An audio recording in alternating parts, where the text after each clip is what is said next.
बिस्मिल्लाहिर्रहमानिर्रहीम। अस्सलाम वालेकुम नाजरीन, मैं मौलाना फैसल एडवोकेट और मैं अपने यूट्यूब चैनल के जरिए आपसे मुखातिब हूँ। नाजरीन, पहली दरखास्त तो ये होगी कि वो अहबाब जिन्होंने मेरा यूट्यूब चैनल सब्सक्राइब नहीं किया है, मेहरबानी फरमाकर वो मेरे चैनल सब्सक्राइब कर लें ताकि मेरी आने वाली वीडियोस आसानी से आप तक पहुंचती रहें। नाजरीन, आज की वीडियो में हम बात करेंगे इमरान खान के खिलाफ जिस तरह केसेस बनाए गए थे, तो एक केस उनमें साइफर का भी शामिल था। लगता है कि अब साइफर का केस जो है वो अपने मंतकी अंजाम तक पहुंचने वाला है। कैसे, उस पर आपसे बात करेंगे। उसके साथ साथ नाजरीन, पाकिस्तान तहरीक इंसाफ को मजीद रगड़े कैसे लगाने हैं उसके लिए भी तैयारी कर ली गई है। नैब ने एक अहम इजलास तलब कर लिया है और उस इजलास में क्या होना है उस पर भी आपसे बात करेंगे। उसके साथ साथ पाकिस्तान तहरीक इंसाफ की जो मुश्किलात हैं वो अभी कम नहीं हो रही। अदालती महाज पर कोशिश की जा रही है कि पाकिस्तान तहरीक इंसाफ के कारकुनों और लीडरशिप को मैक्सिमम एंगेज किया जाए। उसके लिए क्या किया जा रहा है उस पर भी बात करेंगे। परवेज इलाही साहब के साथ आज जो है एक मजीद नाइंसाफी की गई है इस हुकूमत की जानिब से, उस पर भी बात करेंगे वो क्या। और उसके साथ साथ एक और बड़ा अफसोसनाक वाकया पेश आया। पाकिस्तान में सहाफ़ियों के साथ जो कुछ होता रहा है माजी में और अब भी जो कुछ हो रहा है वो सबको पता है। इमरान रियाज साहब, आपको सबको पता है कि अभी तक उनका पता नहीं चलाया जा सका कि वो कहाँ है। तो आज प्रेस क्लब के लाहौर के जो सदर हैं उनके साथ क्या हुआ है उस पर भी आपसे बात करते हैं। पहले बात करते हैं कि साइफर केस में इमरान खान साहब की जो दरखास्त जमानत थी ट्रायल कोर्ट में, जो स्पेशल एक कोर्ट बनाई गई थी साइफर केस की समाअत के लिए, जो ऑफिशियल सीक्रेट एक्ट का मुकदमा उन पर कायम किया गया था, उसमें उनकी दरखास्त जमानत जो थी वो अबुल हसनात जुल्करनैन साहब जो जज थे उन्होंने खारिज कर दी थी। तो उसके बाद इमरान खान साहब की जो दरखास्त जमानत है वो फिर उनके वकला ने दोबारा दायर किया अब इस्लामाबाद हाई कोर्ट में। और इस्लामाबाद हाई कोर्ट में आज की खबर के मुताबिक इमरान खान साहब की मंडे के लिए जो है वो उनकी दरखास्त जमानत फिक्स हो गई है।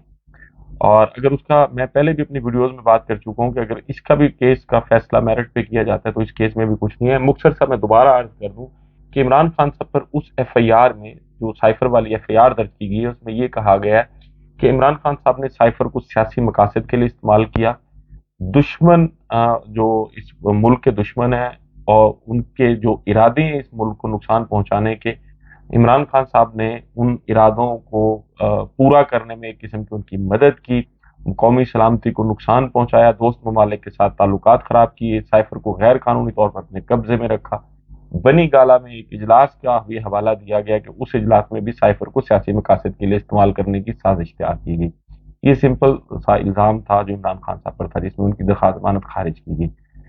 अब इस इल्जाम की तायद में प्रोसिक्यूशन ने अभी तक कोई एक भी शहादत जो है वो पेश नहीं की। लोअर कोर्ट में भी जो है दरखास्त जेर समाअत थी इमरान खान साहब की, और अब भी लगता यही है कि कोई नई शहादत जो है वो चूंकि इसमें है नहीं, और अगर मेरिट पर इस केस का फैसला किया जाता है तो ये जो दरखास्त जमानत है इस पर इमरान खान साहब की रिहाई जो है वो मंडे को हो जाएगी, अगर एविडेंस सॉरी उस पर आर्गूमेंट्स हो गए प्रोसिक्यूशन की जानिब से भी।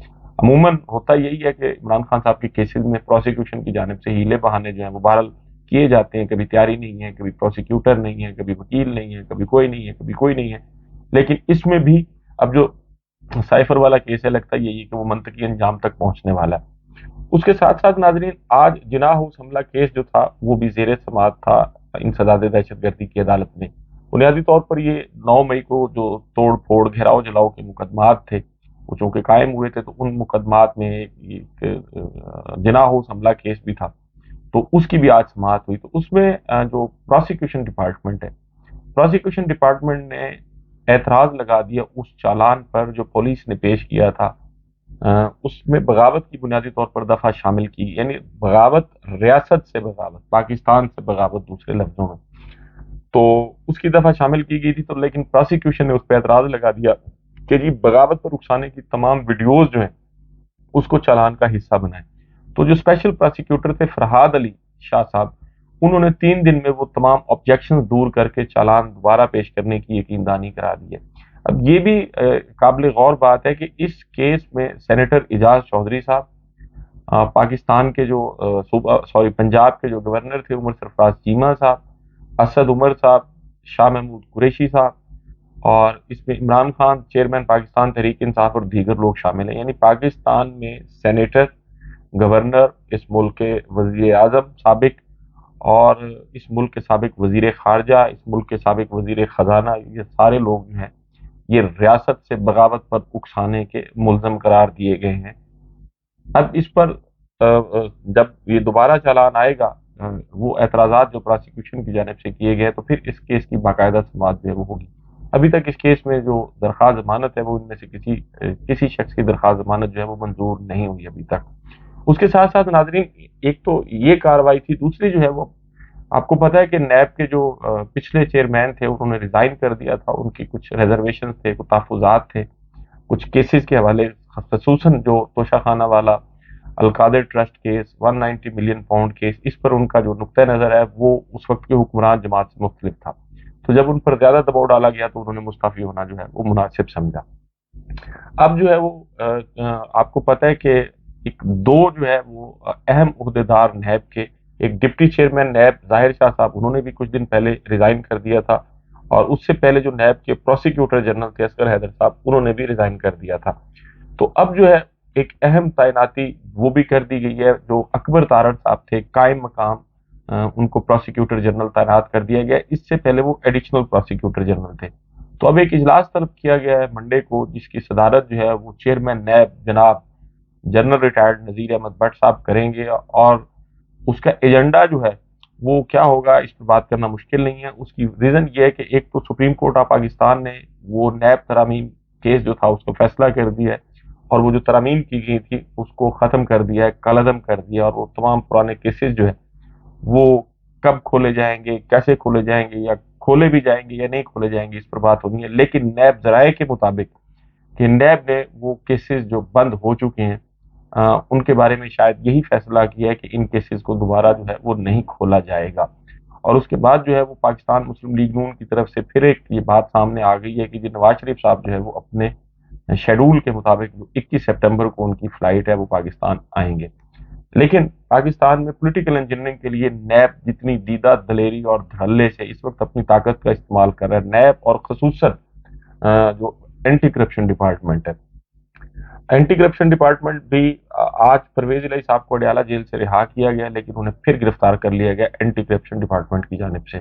اینٹی کرپشن ڈپارٹمنٹ نے ایک ایف آئی آر درج کی ہے 18/23، اور اس میں بنیادی طور پہ حوالہ دیا گیا ہے کہ جو لاہور ڈیولپمنٹ اتھارٹی کا ایک منصوبہ تھا لاہور ڈویژن ماسٹر پلان، تو الزام یہ لگایا گیا ہے کہ جی وہ ماسٹر ڈویژن پلان جو تھا اس میں موضع ایک کوٹلی رائے ابوبکر ہے جو ضلع قصور میں واقع ہے، لیکن وہ اس ماسٹر ڈویژن پلان کا حصہ نہیں تھا، لیکن پرویز الہی صاحب نے اسے ماسٹر جو ڈویژن لاہور ڈویژن پلان تھا ماسٹر پلان اس کا حصہ بنایا، اور وہ جو موضع کوٹلی رائے ابوبکر ہے وہاں ان کے صاحبزادوں کی وہاں تقریباً 300 ایکڑ کے قریب جو ہے وہ زمین ہے۔ اور آخر میں جو اس ایف آئی آر میں کہا گیا ہے کہ جی یہ چونکہ اس میں شامل کر دیا گیا لہذا مستقبل میں یہ زمین جو ہے اس کی قیمت میں کئی سو گنا اضافہ ہو گیا، اور مستقبل میں اس کو کمرشل اور زرعی اور ریزیڈینشل مقاصد کے لیے استعمال کیا جا سکے گا۔ اب یعنی اگر کوئی شخص کہیں زمین کا مالک ہے اور وہاں کوئی ترقیاتی منصوبہ، کوئی موٹر وے آ جاتی ہے، اس قسم کا کوئی اور آ جاتا ہے، تو اب یہ بھی پاکستان میں جرم بنا دیا گیا ہے۔ ناظرین لاہور سے اسلام آباد تک اور اسلام آباد سے راولپنڈی تک اور پشاور تک، اور پھر اسی طرح ملک کے دیگر حصوں میں جو ہے وہ موٹر ویز کا جال بچھایا گیا، تو اب وہاں جتنے لوگوں کی زمینیں تھیں اگر یہ پیرامیٹر اور یہ کرائیٹیریا بنا دیا جائے تو تقریباً سبھی لوگوں پر ایف آئی آر درج ہونی چاہیے۔ اس میں بھی یہ نہیں کہا گیا کہ قومی خزانے کو نقصان پہنچایا گیا ہے، یہ کہا گیا ہے کہ جی مستقبل میں پرویز الہی اور ان کے جو صاحبزادے ہیں ان کی زمین جو ہے تو ان کی قیمت میں کئی سو گنا اضافہ ہو گیا، اور پھر اس کو کمرشل اور ریزیڈینشل مقاصد کے لیے استعمال کیا۔ یعنی کہ کتنا مضحکہ خیز اور سٹوپڈ قسم کا الزام ہے جو چودھری پرویز الہی صاحب پر لگایا گیا۔ چودھری پرویز الہی صاحب آپ کو پتا ہے کہ گزشتہ 4 مہینے سے گرفتار ہے، کبھی کوئی ایف آئی آر درج کر دی جاتی ہے اینٹی کرپشن کی جانب سے، لیکن جس ایف آئی آر میں ان کی ضمانت ہوئی ہے تو پھر بعد میں نظر بندی والا سلسلہ جو ہے وہ شروع کر دیا گیا ہے۔ اس کے ساتھ ساتھ ناظرین ایک اور بڑا اور افسوسناک واقعہ ہوا، آپ کو پتا ہے کہ پاکستان میں ماضی قریب میں خصوصاً پاکستان کے بہت سارے جو صحافی ہیں ان کے ساتھ جو سلوک کیا گیا وہ کسی سے پوشیدہ نہیں ہے۔ ارشد شریف صاحب کو بڑی بے دردی سے کینیا میں شہید کیا گیا، اور عمران ریاض صاحب جو ہیں وہ پاکستان کے ایک بڑے نامور نامی گرامی صحافی ہیں، اینکر رہے ہیں، اور بہت بڑے یوٹیوبر ہیں جن کی بڑی فالوئنگ ہے، آج 4 مہینے سے زائد ہو گئے ہیں، ابھی تک ان کا پتہ نہیں چل سکا کہ وہ کہاں ہیں۔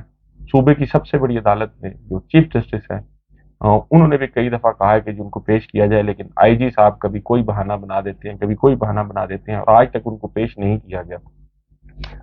लेकिन सहाफ़ियों को खौफज़दा करने की और उनको उनके काम से और मकसद से रोकने की ये कोशिशें जो हैं, ये इस वारदाती टोला, बुनियादी तौर पर मैं इसके लिए ये जो मौजूदा हुकूमत है ये भी वारदाती टोला है, क्योंकि ये पिछले जो वारदाती टोला था ये उसका तसलसल है, कोई ख़ास फ़र्क नहीं है इनमें और उनमें। इनके भी सहाफ़ियों के साथ मामलात वही हैं जो हारून रशीद साहब का ट्वीट भी आपके सामने है, जो कुछ उनके साथ किया गया। तो अब जो है वो लाहौर प्रेस क्लब के प्रेसिडेंट हैं, सदर हैं, पीएफयूजे के अहम रहनुमा हैं, आज़म चौधरी साहब। उनके घर पर हमला किया गया। उन्होंने ट्वीट किया कि जी आज दोपहर 1:45 और 2 बजे के दौरान सफ़ेद रंग के डाले पर सवार 5 मुसल्लह अफराद मेरे घर आए, मेरे बेटे से मेरे बारे में दरियाफ्त किया। उसने बताया कि वालिद साहब ऑफिस जा चुके हैं, जिस पर उन अफराद ने मेरे बेटे को तशद्दुद करते हुए अगवा करने की कोशिश की। महल्लादारों की मुदाखलत पर मुल्ज़मान फरार हो गए। मेरे बेटे ने बताया कि गुज़श्ता रोज़ मेरी गैर मौजूदगी में स्याह रंग के डाले में सवार एक शख्स आया था और उसने मेरे बारे में पूछा था और मेरा मोबाइल नंबर जो है वो लेकर चला गया था। ये ट्वीट किया। ये बड़ा अफसोसनाक वाक़या है जो आज हुआ है, लेकिन ये पहला वाक़या नहीं है। माजी में आपको पता है कि इससे भी ज़्यादा संगीन वाक़यात हो चुके हैं। शहादतों से लेकर ज़ख्मी करने तक के सहाफ़ियों को वाक़यात जो हैं वो मौजूद हैं। अल्लाह करे पाकिस्तान में इस किस्म के वाक़यात जो हैं वो दोबारा ना हों, लेकिन लगता नहीं है कि इन लोगों के ये जो बरसरे इक़्तिदार हैं, इनके होते हुए कोई अवाम जो है वो सुख का सांस ले सकते हैं। नाज़रीन, कल पेट्रोल बम गिरा दिया गया इस हुकूमत की जानिब से। ये निगरान हुकूमत, पेट्रोल की कीमत में 26 रुपये 2 पैसे का इजाफा किया गया है। इसी तरह डीजल की जो कीमत है उसमें 17 रुपये 34 पैसे का इजाफा, ये होशरुबा इजाफा किया गया। इससे महंगाई का जो तूफान आएगा उसका अंदाजा लगाना मुश्किल नहीं है। पाकिस्तान ऑयल टैंकर एसोसिएशन जो है उन्होंने भी कीमतों में इजाफे पर जो है वो एक किस्म का एहतजाज का ऐलान कर दिया और उन्होंने कहा कि जी हम फिर पूरे मुल्क में जो है ये सप्लाई बंद कर देंगे अगर ये इजाफा वापस ना लिया गया और हमारे किराए ना बढ़ाएगी। इसमें कोई शक नहीं है कि जो ट्रांसपोर्टर्स हैं पाकिस्तान में, जो ट्रांसपोर्ट है वो रीढ़ की हड्डी है। पाकिस्तान में कोई भी चीज़ जो है वो बगैर ट्रांसपोर्ट के ज़ाहिर है कहीं पॉसिबल नहीं है कहीं पहुंचाना। तो अगर पाकिस्तान की ट्रांसपोर्ट भी बंद हो जाती है तो आप अंदाज़ा लगा सकते हैं कि मुल्क में क्या सूरत हाल पैदा हो जाएगी। अशियाए खुर्दो नोश और जो दीगर ज़रूरी सामान जो ट्रक के ज़रिए या दूसरे इस किस्म के जो दीगर चीज़ें हैं जिनके ज़रिए शिफ्ट किया जाता है, एक शहर से दूसरे शहर पहुंचाया जाता है, अगर वो जैम हो जाती है, वो रुक जाते हैं, तो पाकिस्तान में एक कहत की सूरत हाल जो है पैदा हो जाएगी। लेकिन ये लोग जो इस वक्त इक़्तिदार में भले कुछ दिनों के लिए ही सही, लेकिन बहरहाल इक़्तिदार में तो इनको इस चीज़ की कोई परवाह नहीं है कि गरीब के साथ क्या हो रहा है। लेकिन अपनी नौकरी पक्की करने के लिए और वो एजेंडा जो इनको दिया गया था और जिस एजेंडे के तहत इनको लाया गया था उसके लिए जो है ये हर काम करने पर तैयार भी है और सिर्फ तैयार नहीं है बल्कि काम करते हुए नजर भी आ रहे हैं। पाकिस्तान में जो गिरफ्तारियां हैं वो इसकी एक वाज़ेह और जिंदा मिसाल है। इमरान खान साहब के ऊपर जो साइफर वाली FIR है वो इस निगरान हुकूमत के दौर में कायम की गई। परवेज इलाही साहब को जो है वो इसी निगरान हुकूमत के दौर में बार बार आला अदलिया के अहकामात के बावजूद भी गिरफ्तार किया गया और बाकी जो पाकिस्तान तहरीक इंसाफ के लोगों के साथ किया जा रहा है वो भी सबके सामने है। नाजरीन, इमरान खान साहब के साथ अब साइफर वाले केस में क्या होता है उसके लिए उनकी चूंकि दरख्वास्त जमानत मंडे को फिक्स है। आपसे मुलाकात होगी अगली वीडियो में। अपनों और अपने इर्द गिर्द के लोगों का बहुत ख्याल रखिएगा। अल्लाह हाफिज।